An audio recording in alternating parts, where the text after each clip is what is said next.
Africaine Aviation CA, compagnie aérienne ya bana mboka, oyo mesala kosepesa bino na qualité ba service de ndenge boyebi. Toujours soucieuse, ya kotia à l'aise ba passager na ye. Ba voyagaka kitoko, tina destination, tala tina pekisi biloko nyonso oyo ekotaka na cabine te, c'est-à-dire passager nyonso akoki koya na biloko te, amata nango na avion, lokola, coupe-ongle, ciseaux, pen, pe barrette, mbeli, canif, minisutu masasi, grenade, marteau pe tournevis, frite pe hamburger to biloko akolia, lame de rasoir, parasol, bouteille ya mai, munduki, parfum pe briquet. Wana ba recommandation à CA. Kolon nango a souhaité bon voyage na ba passager na nyonso. CA, mfumu ya mapata na RDC.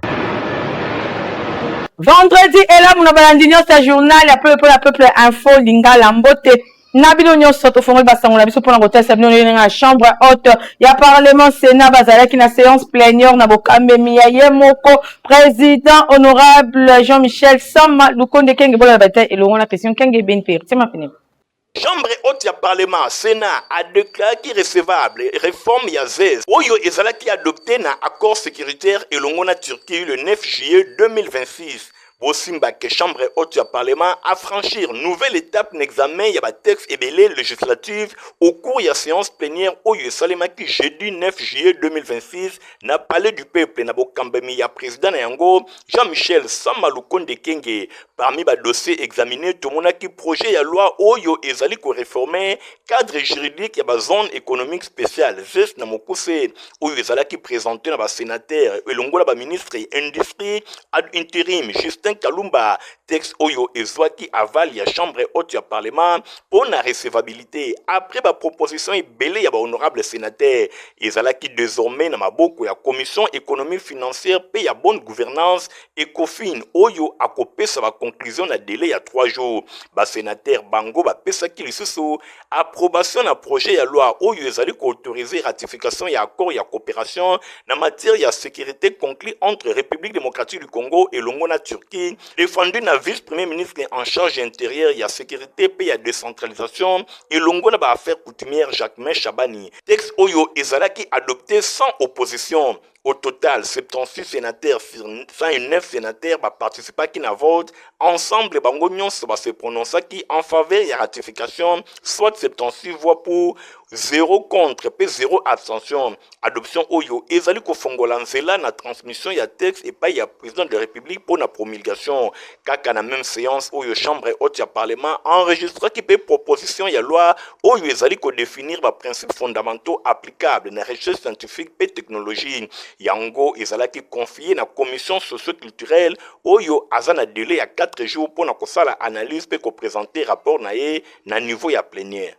Président de l'Assemblée nationale, honorable Aimé Boji Sangara, a présidé qui jeudi 9 juillet de Genève de travail consacré à l'évaluation et à programme économique conclu entre RDC et le Fonds monétaire international et Ritsima Pini Mazeklo la Côte Info Tingal. Président de l'Assemblée nationale, honorable Aimé Boji Sangara, a présidé qui déjeuner à travail consacré à l'évaluation et à programme économique conclu entre République démocratique du Congo et l'Ongona Fonds monétaire international. Beaucoup tani oyo esangisa ki ba députés nationaux membres ya commission économique financière pe ya contrôle budgétaire ba membre ya gouvernement ba responsable institution ya Bretton Woods pour na kosala point pour na oyo etali ba réforme engagé na ba résultats obtenus pe ba défi ya ko relever na mode ouverture na numéro 1 ya chambre basse ya parlement a présenté ki beaucoup tani oyo lokola exercice ya redevabilité destiné pour na ko renforcer contrôle parlementaire na gestion ba finances publiques azongela ki expérience il y a ancien ministre ya budget a rappelé que a participé qui na rétablissement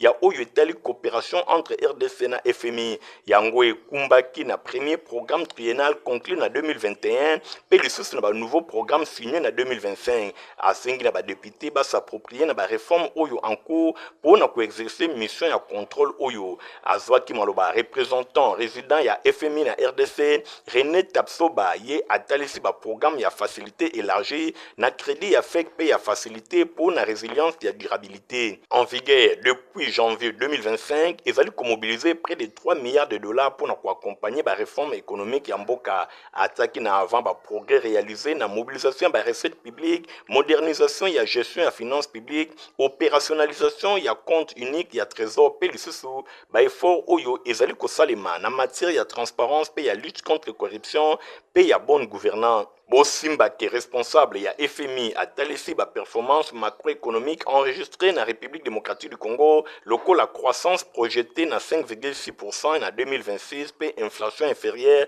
ya 3% pe ba réserve internationale estimée na près de 8 milliards de dollars. Boy a estimé que ba résultat oyo esengeli à la consolider na diversification ya économie pour na kosa la croissance oyo eko profiter na population pe a annoncé que programme ya renforcement ya ba capacité destinée na 7 députés nationaux en matière de contrôle budgétaire. Na tour na ministre ya finance Doudou Fwamba akumisaki ba résultat oyo et monani fruit ya effort déployé et pas ya gouvernement pour na respecter ba engagement oyo ezwamaki elongo na FMI a rappelé ba recette publique oyo et l'équipe objectif ezalaki fixé na 2025 pe a présenté ba principale réforme oyo ezali engagé kati na yango généralisation ya facture normalisée, digitalisation ya administration fiscale, interconnexion ba règles financières, rationalisation ba comptes spéciaux pe organisation prochaine ya table ronde internationale pour la mobilisation ba recettes. Ministre a plaidé qui peut pour la réforme ya système fiscal pour na réduire parafiscalité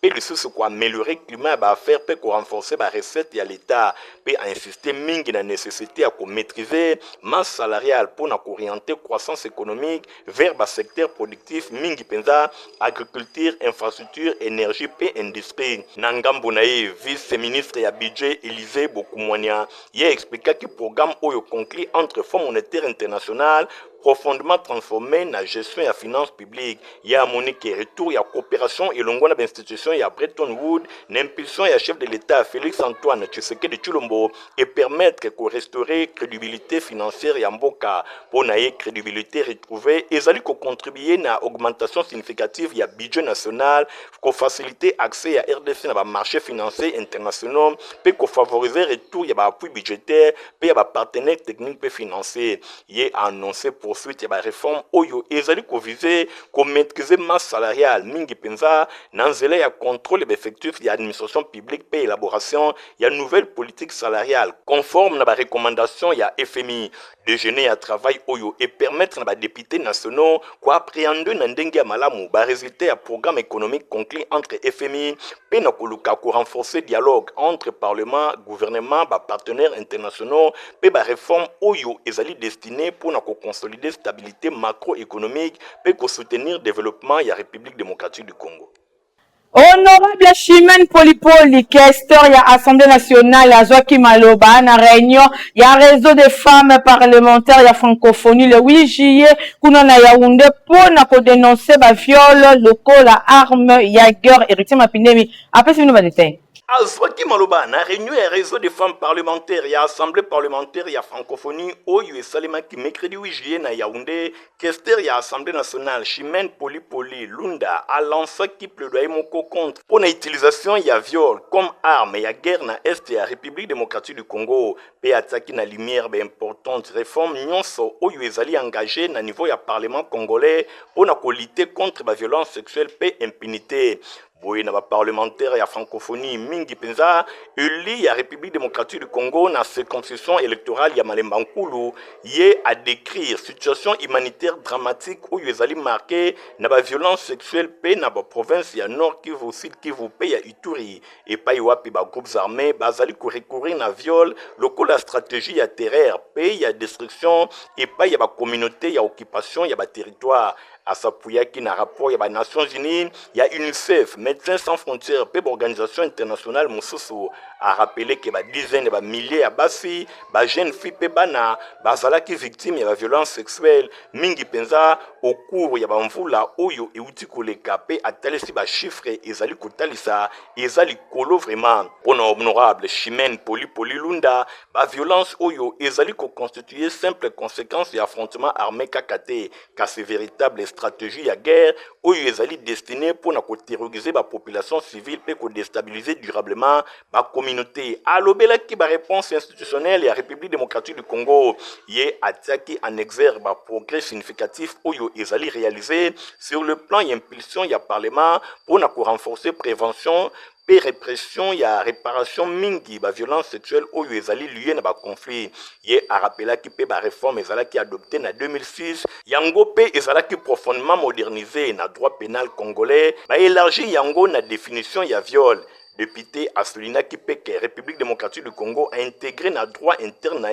la disposition y a statut à Rome, où il y a cour pénale internationale, où il ezali ko permettre désormais qu'on qualifie la violence sexuelle, où il ezali commise dans le contexte de conflit armé, local ba crime de guerre, pe ba crime contre l'humanité, pe ba auteur na yango et sengeli ba zalabongo poursuivi. Bo Simbake a salué qui va avancer législative, question y a Assemblée nationale, y a reconnaître efficacité ezali nous confronter mingi na ba défi ebele lokola insécurité oyo ezali koumela na ba zone oyo ezali sous occupation ba groupes armés ba difficulté accès à justice na ba problème exécution ba décision judiciaire na nzela ya intervention na yo délégation ya Assemblée nationale ya République démocratique du Congo ba talisi engagement en faveur ya protection ya ba droit ya ba femmes pe lisusu ya renforcement ya arsenal juridique national pe ya mobilisation ya communauté francophone contre la violence sexuelle oyo ezali utiliser lokola arme de guerre. Premier ministre Judith Suminwa akambaki mercredi 8 juillet débat moko ya haut niveau na conseil de sécurité ya ONU oyo ezoko confirmer retour ya République démocratique du Congo na tête ya organe principal ya maintien de la paix pe ya sécurité internationale. Nathalie Kaila héritier Mapinemba pesi nous détail. Premier ministre Judith Suminwa Tuluka agambaki mercredi débat public ya haut niveau na conseil ya sécurité ya ONU oyo confirmé retour ya République démocratique du Congo na tête ya principal organe chargé ya maintien ya paix ya sécurité internationale. Pays ya Félix Tshisekedi ezali ko assurer désormais présidence tournante ya conseil ya sécurité ya ONU. Bo Simba pe boyebake pour na mois de juillet, plus de 3 décennies après. Débat public qui présidait par le chef du gouvernement et tournait autour du thème honorer la promesse du droit international envers les survivants de violences sexuelles liées au conflit, suivant agenda femmes, paix et sécurité. Question, il y a protection, il y a réparation, paix, il y a profit, il y a survivants, il y a violence, oyo, et ils ont menacé qu'il n'y a pas de sécurité internationale. Il y a un défi pour les dirigeants, il y a monde. Intervenant dans la question, oyo, représentante spéciale du secrétaire général, il y a ONU, chargé à la question, il y a violence sexuelle commise en période de conflit. Pramila, Paten, a talisaki gratitude naye na République démocratique du Congo pour nous porter question, oyo, local la préoccupation à niveau, il y a conseil, il y a sécurité. Alobi a commis courage politique ya République démocratique du Congo mboka liboso directement touché na fléau oyo convoqué na débat yango ezali précédent moko positif exemple positif pona oyo ezali kotalisa miso ya ba violence sexuelle boy oyo etalisi promesse ya droit international yango etikala kozala jamais pertinent pe etikala kozala jamais mise en péril rapport oyo ezali ko faire réagir liboso ya ba nouvelle réalité ya guerre alobela ki rapport ya secrétaire général ya ONU Pramila Paten a confirmé la violence sexuelle oyo ezali kokoba kozala utiliser lokola arme de guerre. Ba chiffre oyo ezali kotalisa ampleur ya phénomène pour na ba nombreux cas oyo ezali pe signalité et pa ya batu ebele oyo ONU esengeli ayeba na ko vérifier na maloba na ye pour na ko s'exprimer na capacité nationale. Premier ministre Judith Suminwa Tuluka a abordé ce sujet oyo sans détour pour na oyo etali volonté ya République démocratique du Congo ko placer question oyo na kere ya débat soki République démocratique du Congo azali bongo ko souhaiter ko présider séance ezali kaka pour une expérience nationale unique na été na objet ya débat na bango kasi ezali pour une expérience douloureuse oyo ezali ko s'imposer responsabilité pour na ko contribuer na réflexion collective na oyo etali crime ezali ko leka ba frontière pour na Judith Suminwa ezali clair que biso nyonso toyeba na koluka kimia moko durable tango ba survivant ba violence sexuelle oyo lié na conflit oyo batikali sans justice débat oyo débat public ya haut niveau et permettre na ba état ebele ko se prononcer na question ya ko exiger ya mise en œuvre effective ya ba résolution ya conseil ya sécurité na oyo etali violence sexuelle bo simba pe boyeba ke placé na devise plus de paix, plus de justice, plus de multilatéralisme. Oyo ezali présidence guidée na conviction ba conflit oyo contemporain et koki kozala durablement résolu sans qu'on s'attaque na ba cause profonde. Présidence oyo ezali ko s'intervenir 6 mois après début ya mandat ya République démocratique du Congo na qualité ya membre non permanent ya Conseil ya sécurité pour la période ya 2026-2027 oyo etalisi portée moko particulière kakate pour na ko intervenir na 3 décennies mobimba après kasi ezali kotalisa rayonnement diplomatique ya mboka oyo ezali kokola boye République démocratique du Congo aza na occasion ya kota expérience na ye na service ya communauté internationale pour na ko contribuer na développement ya ba réponse internationale oyo ezali intégré pe oyo ezali préventive plus durable na ba défis contemporains ya kimia ya sécurité na mokili. Dans ce moussousou, retenir que directeur général ya SENSAP, le top manager Junior Mata, Melanga assista qui jeudi 9 juillet na Béatrice Hôtel na atelier technique pour na ba mécanisme ya prise en charge ya ba frais funéraires ya ba agent de carrière ya ba service public ya l'état na ba et en droit ya SENSAP bolanda ba détail ya élément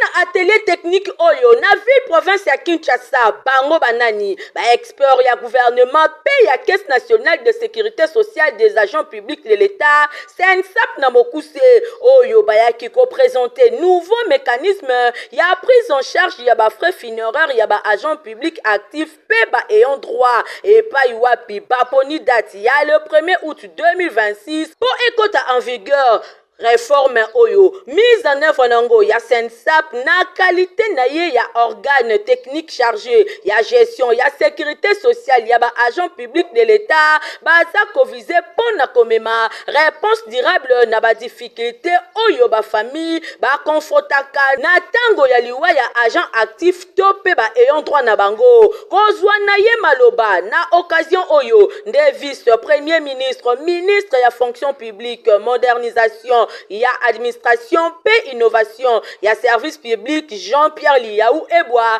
a indiqué que réforme oyo ezo répondre na attente ya longue date ya ba agent public a souligné que gouvernement a causé la garantir ba serviteur ya l'état meilleure protection sociale pe ko accompagner ba famille na bango na ba moment ya ba difficulté. Vice premier ministre a salué vision ya président de la République Félix Antoine Tshisekedi Tshilombo na politique na ye oyo azali ko viser pour na ko renforcer pe ko attendre progressivement pas problème ya sécurité sociale ya ba agent public na étendu mobimba ya RDC nouveau dispositif oyo réponse nango na système ya mutualisation ya ba risque entièrement financier et pas ya l'état na titre wana nde gouvernement akobanda ko verser mensuellement na SENSAP contribution ya 5000 francs congolais na agent actif nyonso pour na ko couvrir ba prestation oyo za lié na ba frais funéraires approche yango et ko permettre ya ko garantir équilibre ya régime na ko rondaka ba prestation accessible na ba agent nyonso oyo bazali concerné ba étude ezala qui présenté au cours ya atelier oyo et monisike capital ya DC ezala qui fixé na fonction ya grade ya agent pe coût ya vie na ba montant destiné ya ko couvrir ba frais funéraires et ko banda ko varier environ 2 millions ya francs congolais pour la secrétaire général pe 1 million ya francs congolais pour na huissier ba conjoint ba ko bénéficier également na couverture entre 1 million pe 700 000 francs congolais tandis que bana ba ko bénéficier na prise en charge pour na ko atteindre 1 million ya francs congolais selon ba modalité prévue na régime ba ko bénéficier yango ndenge nini ba bénéficiaire ba ko introduire ba demande directement na ba agence ya SENSAP topé na plateforme numérique ya établissement après dépôt ya dossier complet qu'est-ce à ko s'engager pour na ko liquider prestation na délai moko maximal ya 7 jours présente na ba assise oyo délégation ya SENSAP et kambamaki et paina moko le top manager Junior Mata Melanga oyo azali DG ya SENSAP et pa wapi a réaffirmé engagement engagement ya institution na ye ya ko assurer gestion moko rigoureuse, transparente et efficace na nouvelle prestation oyo gouvernement est confié et pas et reconnaître bas résultat enregistré ya caisse na gestion ya sécurité sociale ya ba agent public peut renforcer davantage rôle na ye ya instrument technique na mise en œuvre ya politique sociale ya l'état. Junior Matambelanga a rappelé que Sensa aza ko assurer déjà na cadre ya action sociale pe sanitaire na ye assistance na faveur ya ba retraité décédé pe prise en charge yaba frais funéraires yaba agent actif pe ba ayant droit protection sociale yaba agent public de l'état eza ko franchir na nouvelle étape na ko traduisaka volonté ya gouvernement ya ko bâtir système ya sécurité sociale plus inclusif, plus moderne, pe davantage orienté vers ba besoins réels yaba bénéficiaires. Coalition 64 bazalaki na point de presse jeudi 9 juillet kuna na Sensap na Gombe po na kosala restitution ya masolo bazalaki na yango elongo na président ya Burundi Héritier Mapinimi Francis Kanzalo Koka bazalaki kuna na compte info Lingala.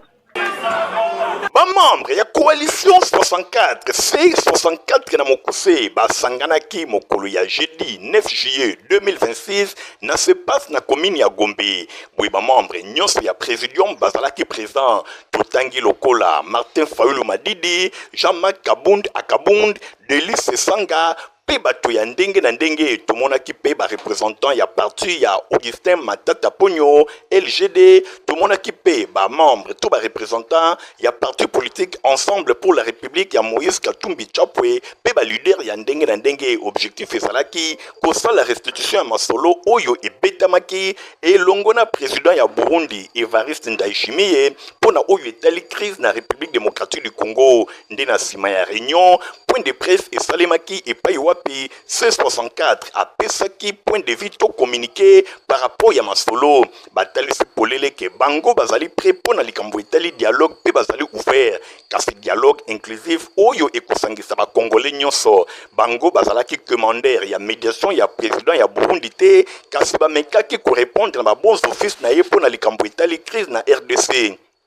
Bango bazali wana pona kotelemela tendance nyonso ya kosala changement to révision ya constitution oyo ezali ko consacrer désormais balkanisation ya mboka na biso République démocratique du Congo oyo eza na guerre parti mususu eza occupé bakoki kosala soki mokete likambo etali référendum pona koluka ko changer constitution wana ezali déclaration etangamaki epai ya Jean-Marc Kabund Akabund oyo azali moko ya leader ya coalition 64. Le présidium de la coalition article 64 pour la défense de l'ordre constitutionnel a été reçu par son Excellence Evariste Ndayishimiye, président de la République du Burundi et président en exercice de l'Union africaine, dans le cadre des consultations qu'il mène sur la crise en République démocratique du Congo. Bongo na suka ya masolo boyoka quelques responsables ba parti politique ndenge ba pesaki makanisi na bango tundimaki invitation ya président Burundi oyo ezalaki ye aussi yepe azalaki pe poussé par Ndeko Tshisekedi o asengaki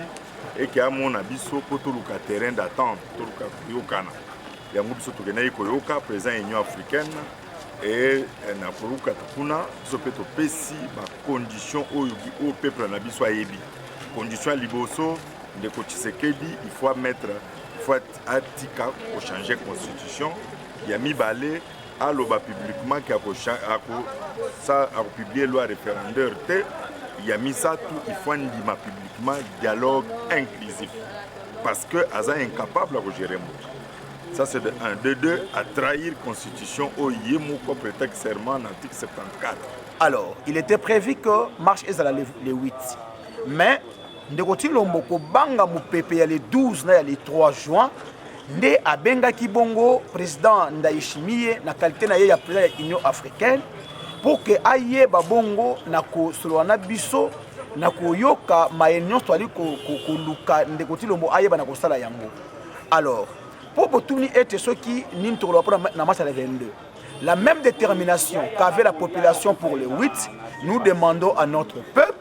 que Bayeba Kozala Iyike ya mercredi le 22 oyo to exiger bongo démission de Koti Lombo po ete ye ayebi na ko trahir serment na ye moko ayebaki na kolapa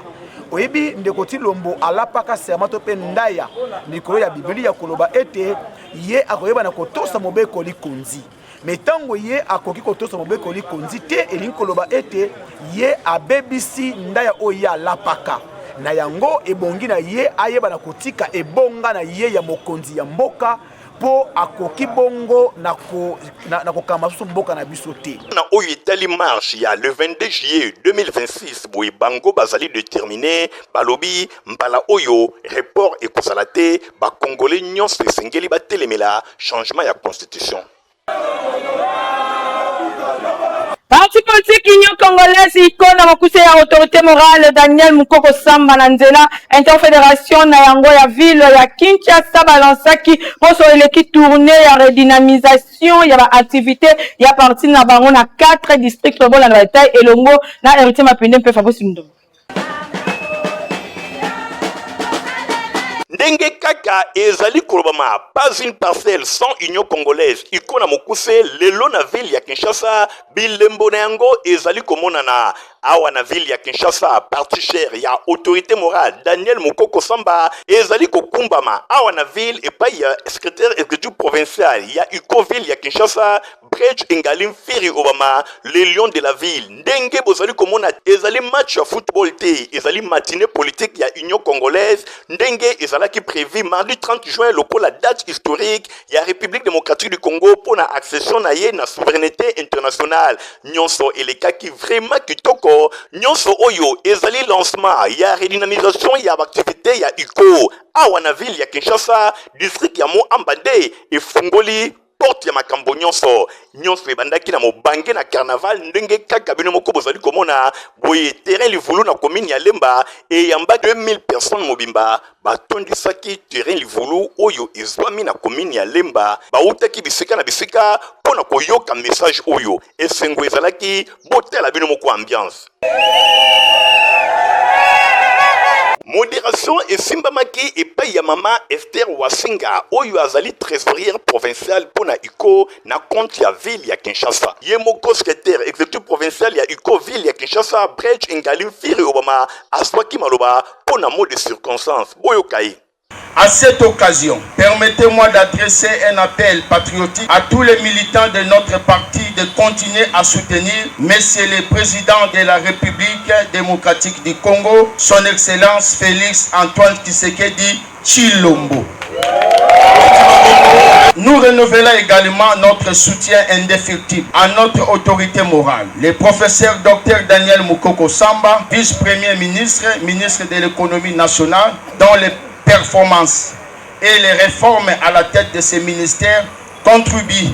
au redressement économique de notre pays et honorent notre famille politique. Bongo Nasima, ezalaki bongo, ba message oyo e bongisamaki toujours na cadre ya matinée politique intervenant à Liboso ezalaki secrétaire exécutif provincial adjoint awa na ville ya Kinshasa Jean Makasi ye azalaki intervenant à Liboso alobelaki 66 ans après indépendance renouvelons notre vouloir vivre ensemble yami balé ezalaki Bridge Engalim Firi Obama le lion de la ville secrétaire exécutif provincial ya UCO ville ya Kinshasa ye alobelaki sensibilisation mobilisation implantation et comment croître tokokoli sa cellule ya UCO awa na ville ya Kinshasa. Conseiller politique Clinton Bamana ye alobelaki projet ya société ya parti politique UCO ya suka ezalaki bongo mokonzi na bango secrétaire général ya parti honorable Ephraim Sumbu ye alobelaki na thème ya orientation organisationnelle et le fonctionnement du parti message ezalaki capté 5 sur 5 pona ko couronner bango fédération ya Moamba aremetaki ba diplôme de mérite et pas il y a 4 intervenants ndenge basalaki mosala kitoko na esengo ya assistance.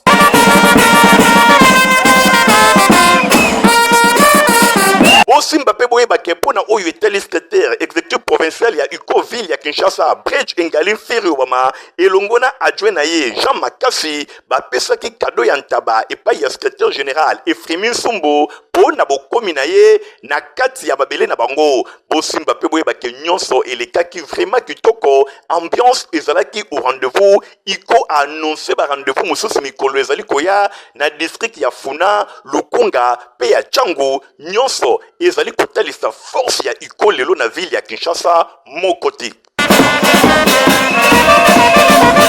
On a permettre na ba client na ba voyager na ba condition ya malamu pe na sécurité nyonso CAA abimisi liste ya biloko oyo esengeli na ba client na ba matanango na cabine tebo na ba ta elongo na Michael Bristoto. Boyebi toujours soucieuse ya kotia à l'aise ba passager na ye ba voyager kitoko tina destination talati na pekisi biloko nyonso oyo ekotaka na cabine te, c'est-à-dire passager nyonso akoki koyena biloko te amata nango na avion lokola coupe-ongle, ciseaux, pen pe barrette, mbeli, canif, minisutu masasi, grenade, marteau pe tournevis, frite pe hamburger to biloko akolia, lame de rasoir, parasol, bouteille ya mai, munduki, parfum pe briquet. Wana ba recommandation à CAA kolon nango a souhaité bon voyage na ba passager na nyonso. CAA mfumu ya mapata na RDC. Tolo ba lisusu nini Protivap eza vraiment potopoto kitoko. Atoza mukolo to mo na bino nyonso bosengeli komela yango Stéphane Scan. Protivap encore et toujours. Oyo mama bituna tuna ayeba kateti rero apesa mwana ye bire. Ebe na santé kitoko boye. Olesaka ye nini? Aliaka Protivap. Soka ba mama nyonso batimbe ya Protivap potopoto kitoko pona ba bébé pro.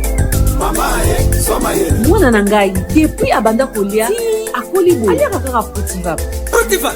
Protéine, vitamine, énergie. Azama yele na classe abela kabela kate alimbaka te. Ba maman, félicitations na bokonerikana. Protivap, facile à digérer et nourrissant. Ezana, protéines, vitamines et énergie. Hey, bébé na yo kitoko ninyo esakaye. Ma ba yinga kango, santé kitoko nzoto makasi. Matemi disa, mama de zamana. Sukana mbimbi, oye sukana mbimbi. Protivap. Tozala kolekele écologique moko awa bolanda nature nango.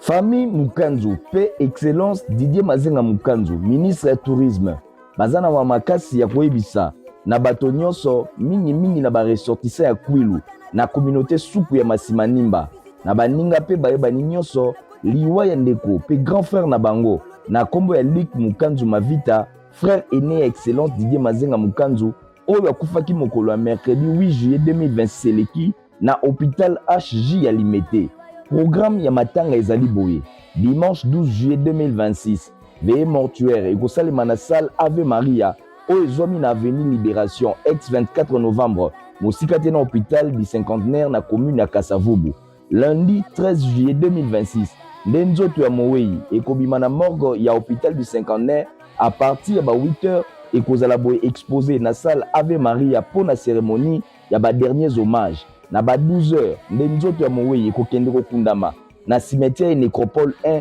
entre terre et ciel. Ben de consolation ekosalema na résidence ya Mowei na avenue Tandu numéro 19 quartier Siforko na commune ya Massi na quartier 3 après enterrement. Tika ete liyebisi oyo ekomela ba nyonso bayebaki papa Luc Mukanzu Mavita Yahweh.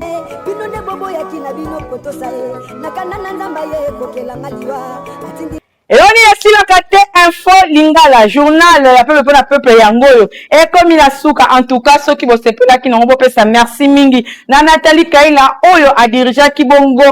édition na biso papa zaki assisté et pas ya grâce poba pe grit kindu na sima caméra tozala na Christian Kengebeni montage sima ki na Christian Kengebeni pe Fabrice Lundo mi journal pour la peuple zaka supervisé et pas ya héritier mapinde mbandeko boti kala malam au revoir.